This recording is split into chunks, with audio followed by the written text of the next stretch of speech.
ബാലൻഡോറുമായി ബന്ധപ്പെട്ട് Cristiano Ronaldo നടത്തിയ പ്രസ്താവനയിലൂടെ ശ്രദ്ധ നേടി ഗ്ലോബ് സോക്കർ പുരസ്കാര നിശ.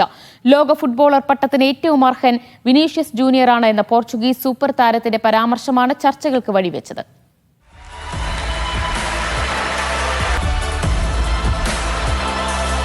ഈ വർഷത്തെ ഫിഫ ബാലൻഡോർ പുരസ്കാരം വിനീഷ്യസ് ജൂനിയർ അർഹിച്ചിരുന്നു. അവനോട് ചെയ്തത് അനീതിയാണ് എന്ന ക്രിസ്ത്യാനോയുടെ വാക്കുകളാണ് ഫുട്ബോൾ ലോകം ഏറ്റെടുത്തത്.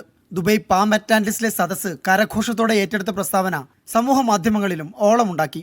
വിനിക്ക് പുരസ്കാരം നൽകിയതിലൂടെ ഗ്ലോബ് സോക്കർ അവാർഡ് നീതിപൂർവമാണ് എന്ന് കരുതുന്നതായും അദ്ദേഹം കൂട്ടിച്ചേർത്തു. മാഞ്ചസ്റ്റർ സിറ്റിയുടെ സ്പാനിഷ് താരം റോഡ്രിക്കാണ് ഇത്തവണ ബാലൻഡോർ പുരസ്കാരം ലഭിച്ചിരുന്നത്.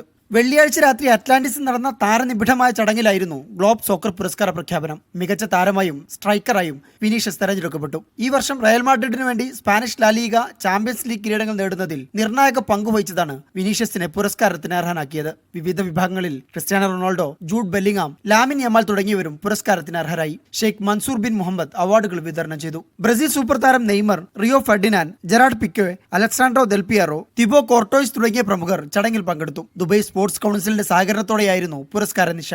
ദുബൈയിലെ ഗ്ലോബ് സോക്കർ പുരസ്കാര വേദിയിൽ നിന്നും അബ്ബാസ് മുഹമ്മദ്, മീഡിയ 1.